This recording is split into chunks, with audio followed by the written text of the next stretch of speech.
मनुष्य के जीवन में सम्मान का बहुत अधिक महत्व है। वो उसे अपने हृदय, अपने मन से जोड़कर रखता है। कदाचित इसीलिए हम शत्रु के सम्मान पर चोट पहुंचाते हैं ताकि उसे पीड़ा पहुंचाई जा सके। परंतु ऐसा करने से सावधान रहे मित्रों। शरीर पर लगी चोट मनुष्य भुला सकता है, परंतु उसके सम्मान को लगी चोट उसे जीवन भर पीड़ा देती है। और स्त्री के मान सम्मान पर लगी चोट उसे उस सीमा तक ले जाती है जहां उसे केवल प्रतिशोध दिखाई देता है। यदि अपने शत्रुओं को जीतना है तो प्रेम से जीतिए, अपने कर्मों से जीतिए। उन्हें अनुभव करवाइए कि उनसे भूल हुई है। किसी के सम्मान को ऐसी चोट ना पहुंचाइए कि वो आपका नाश करने पर उतर आए। स्मरण रखिए, किसी का अपमान करके आपके हृदय को कदाचित थोड़ा संतोष आ जाए, परंतु उस अपमान से आप कई हृदयों को आघात पहुंचाते हैं और अपने लिए एक शत्रु और बढ़ा लेते हैं। हम सब शीघ्र ही सफलता चाहते हैं, ढेर सारी संपत्ति और सुख चाहते हैं, और ऐसे में कई बार हम छोटे मार्गों का चयन कर लेते हैं। वो मार्ग जिनमें परिश्रम नहीं होता, जिनमें होता है तो केवल छल, कुटिलता और भाग्य का सहारा, जैसे कि जुआ। कोई जुए के खेल में धन लगाता है, कोई दांव लगाता है और ये भूल जाता है कि जुआ ऐसा दलदल है कि जिसमें एक बार गिरे तो सर्वनाश से पहले निकलना असंभव है। यदि आप जीते तो और जीतने की भूख बढ़ जाएगी, और यदि आप कुछ हार बैठे तो उसे पुनः पाने के लिए आप फिर से खेलेंगे। मनुष्य को ये आभास ही नहीं होता कि अपनी संपत्ति के साथ साथ वो अपनी मानवता, अपने संस्कार, अपना धर्म और अपना उत्तरदायित्व सभी जुए की भेंट चढ़ा देता है। इसलिए कुछ पाना है तो परिश्रम से पाओ। यदि कुछ जुए में जीता तो वो उतना शीघ्र ही खो दोगे, क्योंकि उसे परिश्रम से पाया नहीं गया है, और उसकी रक्षा करने के लिए आपके मन में स्वाभाविक प्रयास भी नहीं होंगे। क्षमा बढ़न को चाहिए, छुट्टन को उत्पाद। क्षमा इस संसार में शांति का, सुख का मूल आधार है। क्षमा आपके मन से प्रतिशोध और शत्रुता जैसे भावों को समाप्त करती है। परंतु क्या हर स्थान पर क्षमा आवश्यक है? क्या प्रत्येक का अपराध क्षमा करने के योग्य होता है? नहीं। कभी कभी उसे क्षमा करके हम उस व्यक्ति को और बड़ा अपराध करने की प्रेरणा देते हैं, और ऐसा ही अपराध है स्त्री का मान भंग करना, जिसमें क्षमा की कोई अवस्था नहीं। यदि सिंह भूल से गाय के बछड़े का अखेट कर ले तो उसे क्षमा किया जा सकता है, परंतु यदि वो नरभक्षी हो जाए तो उसके केवल दो स्थल होते हैं, या तो पिंजरा या फिर मृत्यु की गोद। कुछ परिस्थितियों में क्षमा के स्थान पर दंड देना आवश्यक होता है, क्योंकि ये दंड का भय ही है जो लोगों को वो अपराध करने से रोकता है। संसार में सबसे बड़ा क्या है? अभिमान और बाहुबल, या विश्वास और आस्था? निश्चित रूप से बाहुबल के महत्व को नकारा नहीं जा सकता। मनुष्य अपने बाहुबल से पर्वत को मैदान बना सकता है, सागर सुखा सकता है, मरुस्थल में नदियां बहा सकता है, परंतु बाहुबल को सहारा होता है विश्वास का। यदि मन में विश्वास ना हो तो बाहुबल किसी काम का नहीं। वो कौन सा बल कि मोर आकाश की ओर ताकते हैं? वो विश्वास ही तो है जिसके कारण वर्षा होती है और दोनों की प्यास बुझती है। परंतु जब पाप के बाहुबल का सामना धर्म के विश्वास से होता है तो बाहुबल हार जाता है और जीतता है विश्वास। विजय होती है आस्था की। यदि आप सत्य के मार्ग पर चल रहे हैं और आप अपने इष्ट में आस्था रखते हैं तो किसी भी पापी का बल आपका कुछ नहीं बिगाड़ सकता। कभी सोचा है हमारा जीवन भी उस रेत की घड़ी की भांति है जो रेत नीचे गिर चुकी है वो हमारा अतीत, जो अब भी ऊपर है वो हमारा आने वाला भविष्य है, और वर्तमान ये संकुचित स्थल है जहां से धीरे धीरे करके रेत गिर रही है। अर्थात हमारे पास जीने के लिए यही एक क्षण है। उसका उपयोग कैसे करना है ये हम पर निर्भर करता है। जो बीत गया उसका दुख मनाना है या जो भविष्य में होने वाला है उसकी प्रतीक्षा में क्रोध करना है। सब कुछ करने के लिए यही एक क्षण है। प्रसन्न रहना है तो उसके लिए भी यही एक पल है। प्रतीक्षा करते रहोगे तो ये पल भी भूतकाल में बदल जाएगा। इसलिए आनंद के लिए, परोपकार के लिए प्रतीक्षा ना कीजिए। आपके पास जो पल है उनका भरपूर सदुपयोग कीजिए, क्योंकि इस घड़ी को पलटकर आप फिर से समय अवश्य गिन सकते हैं, परंतु अपना बीता हुआ समय आप वापस नहीं लौटा पाएंगे।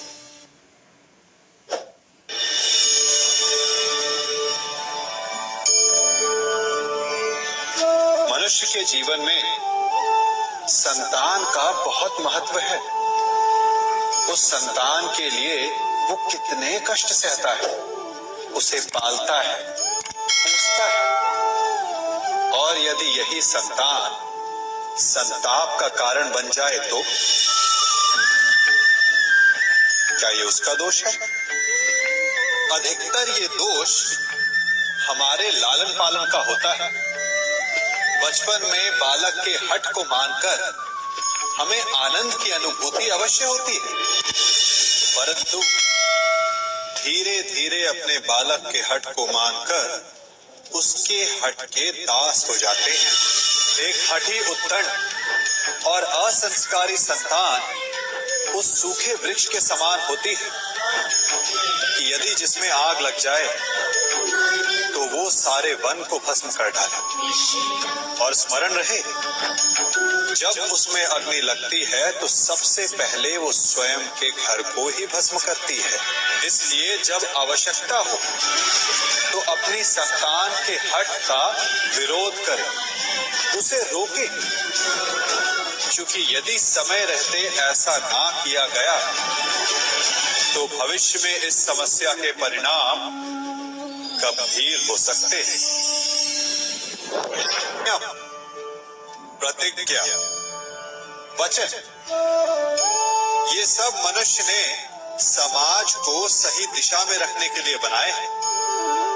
वो मनुष्य ही क्या जिसके जीवन में नियम ना हो, जिनका वो पालन ना करे, परंतु समय के साथ चलने के लिए नियमों को बदलना भी आवश्यक होता है, क्योंकि ये आज का समय ही तो है जो बीत जाने के पश्चात इतिहास बन जाएगा।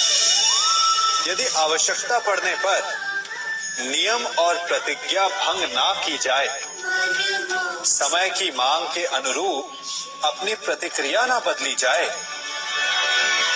तो इतिहास हमें कभी क्षमा नहीं करेगा। आवश्यकता पड़ने पर आपकी तोड़ी हुई एक प्रतिज्ञा, एक बंधन कभी कभी पूरे मानव इतिहास को बड़े विनाश से बचा सकता है। इसलिए नियम, प्रतिज्ञा, वचन कुछ नहीं, कुछ है तो केवल समय, जिसके अनुरूप चलने वाला ही सफल हो सकता है। कभी किसी पक्षी को घोंसले की नींव बनाते देखा है? अथक परिश्रम करके तिनका तिनका बिटोर कर वो पक्षी अपना घोंसला बनाता है, अपनी संतान के लिए एक सुरक्षित घर बनाता है, और फिर कहीं से तीव्र आंधी आती, भारी वर्षा होती और उसका घोंसला तिनका तिनका करके बिखर जाता है। फिर वो पक्षी क्या करता है? वो रोता नहीं, ना ही विलाप करता है। वो बिना विलंब करे फिर से अपना घोंसला बनाना प्रारंभ कर देता है और सफलता पाता है। फिर हम क्यों छोटी छोटी असफलता से भयभीत होकर परिश्रम करना छोड़ देते? एक बात सदा स्मरण रखिएगा, हर वृक्ष कुल्हाड़ी की एक मार से नीचे नहीं गिरता, हर चट्टान घन के एक प्रहार से नहीं टूटती। सफलता पाने के लिए अनावरत परिश्रम करना ही मात्र एक मार्ग है। स्वीकारण, सत्य का स्वीकारण मनुष्य के लिए बहुत ही महत्वपूर्ण है। जब तक मनुष्य सत्य को स्वीकार नहीं करता, उसे असत्य से लड़ने की शक्ति प्राप्त नहीं होती। जब आप भोजन करते हैं तो क्या होता है? आपका पेट स्वीकारता है कि वो भर चुका है और आप भोजन करना बंद कर देते हैं। जब आपको निद्रा आती है तो क्या होता है? आपका मन स्वीकारता है कि आपका शरीर थक चुका है और उसे विश्राम की आवश्यकता है। उसी प्रकार जब आपको किसी व्यसन को रोकना हो तो आपको स्वीकारना पड़ता है कि बहुत हो चुका, चाहे वो लालच हो या मदिरापान। उस व्यसन का त्यागना तभी प्रारंभ होता है जब आप ये स्वीकार कर लेते हैं कि आप उस व्यसन के बंधन। संसार का सबसे बड़ा पाप क्या है? असत्य बोलना, हत्या कर देना, चोरी करना या किसी का अपमान करना। संसार का सबसे बड़ा पाप है किसी निर्बल को सताना, और संसार का सबसे बड़ा दंड भी उस निर्बल के मुख से निकली हाय है। आप देख रहे हैं मैं क्या कर रहा हूं? मैं लौह पिघला रहा हूं, और ये लौह पिघलता है इस चमड़ी की बनी धूनकी से निकली हवा से। तनिक सोचिए, एक मृत पशु की खाल से बनी धूनकी कितने कठोर लोहे को भस्म कर सकती। ठीक उसी प्रकार आप चाहे जितने भी शक्तिशाली क्यों ना हो, यदि आपने किसी निर्दोष, किसी निर्बल को सताया तो उसके मन से निकली हाय और उसका श्राप आपके जीवन को भस्म कर सकता है। स्वर्ण, सज्जन पुरुष और परोपकारी मनुष्यों की गति एक समान होती है। यदि स्वर्ण टूट जाए तो उसे गर्म करो, ताप दो, पिघल कर वो फिर से जुड़ जाता है। ठीक उसी प्रकार मतभेद होने के पश्चात भी एक सज्जन पुरुष और महान पुरुष फिर से मित्र बन जाते हैं। परंतु दुर्जन दुष्ट माटी से बने लोग उस पके हुए मटके के समान होते हैं कि जिनमें यदि एक बार दरार आ जाए तो वो स्वयं ही स्वयं का सर्वनाश कर लेते हैं। इसलिए मित्रता केवल सज्जनों से ही करें ताकि मतभेद ना हो। दुष्टों का समूह अपना नाश स्वयं ही कर लेता है। यदि कोयले की खान में जाओ तो चाहे जितनी भी सावधानी बरतो, अपने वस्त्रों पर कालिख लग ही जाती है। इसलिए दुष्ट मित्रों से सावधान, सज्जन शत्रु प्रत्येक परिस्थिति में श्रेष्ठ है। प्रत्येक मनुष्य सफलता पाने के लिए कार्य करता है। कुछ सफल होते हैं, कुछ नहीं होते, और जो सफल नहीं होते वो सदा अपनी असफलता का कारण या तो अपनी परिस्थितियों को बताते हैं या अपने सहयोगियों को दोषी ठहराते हैं। परंतु क्या वास्तविकता में ऐसा ही होता है? क्या कोई परिस्थिति या कोई व्यक्ति किसी की असफलता का कारण बन सकते हैं? उत्तर हाँ भी है और ना भी। कैसे? आप इस तितली को देख रहे हैं? आपने एक मक्खी को भी देखा हो। प्रकृति ने दोनों को समान गुण दिए हैं रस पान करने का। एक तितली फूलों पर जाकर उसका रस लेती और इस अवस्था में नए फूल खिलने की व्यवस्था भी करती है, और मक्खी घाव पर बैठती, घाव को सड़ाती है और रोग भी फैलाती। यदि इसमें किसी बात का अंतर है तो केवल सोच का। यदि आप उचित मार्ग चुनेंगे तो आपको सफलता मिलेगी, आप में उत्साह बढ़ेगा, और यदि आप अनुचित मार्ग चुनेंगे तो आपको असफलता मिलेगी, निराशा मिलेगी। अब उचित मार्ग चुनना है या अनुचित मार्ग, ये निर्णय तो आप पर निर्भर करता है। मनुष्य सदा भला बुरा, खरा खोटा, सत्य असत्य की बातें करता है। सत्य को अच्छा मानता है और असत्य को बुरा। परंतु क्या आपने कभी ये सोचा कि प्रत्येक वस्तु, प्रत्येक भाव का एक महत्व होता है? दोनों ही एक दूसरे के पूरक होते हैं। यदि काला रंग नहीं होगा तो क्या श्वेत रंग की आभा का अनुभव होगा? यदि असत्य नहीं होगा तो क्या सत्य के महत्ता का ज्ञान होगा? यदि बुरा नहीं होगा तो क्या भले पर आपको विश्वास होगा? कुछ महत्वपूर्ण है तो दोनों के मध्य का संतुलन। बुरी से बुरी वस्तु, समय या भाव, कोई ना कोई स्वयं में शुभ छिपाए रखती है। कभी काले गरजते मेघों को देखा है? उसके किनारे भी एक स्वर्णिम आभा होती है। उसी प्रकार यदि आपके जीवन में बुरा समय आए तो आपको अपने सच्चे मित्रों की पहचान हो जाती है। तो बुरे समय में निराश ना हो, उसमें भी कुछ शुभ खोजने का प्रयास करें, और धीरे धीरे सब कुछ आपके जीवन में स्वतः शुभ हो जाएगा। संसार में सबसे महत्वपूर्ण क्या है? दृष्टि या दृष्टिकोण, समझ या सोच? सामान्यतः मनुष्य की दृष्टि और सोच में अधिकतर वो वस्तु, वो घटनाएं, वो भाव श्रेष्ठ हैं जो हमें आनंद दे, और जो हमें आनंद नहीं देते उन्हें हम दुखदाई मान लेते। परंतु दृष्टिकोण और सोच को यदि एक भिन्न कोण से देखें तो परिस्थितियां भिन्न सिद्ध हो सकती हैं।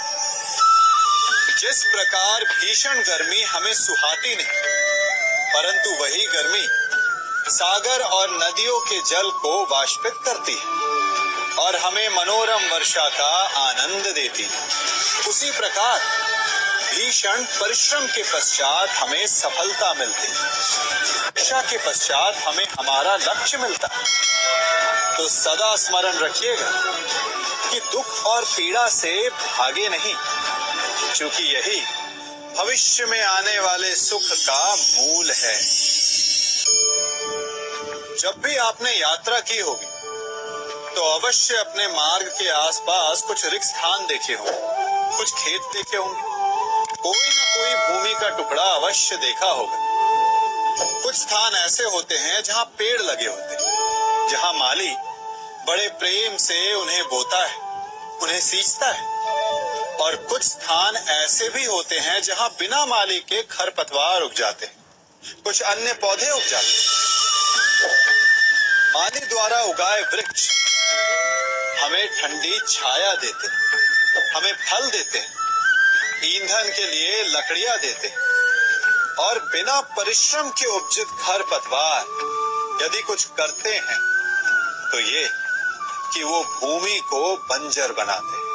हमारा मन भी रिक्त भूमि की भांति होता है। यदि अपने परिश्रम से उसमें सुविचारों के बीज डालोगे तो फलदायक विचार उपजेंगे, और यदि उसे रिक्त छोड़ दिया तो खरपतवार की भांति अनुपयोगी विचार आपके मन को अपना घर बना लेंगे, आपके मन को मैला कर देंगे, उसे बंजर कर देंगे।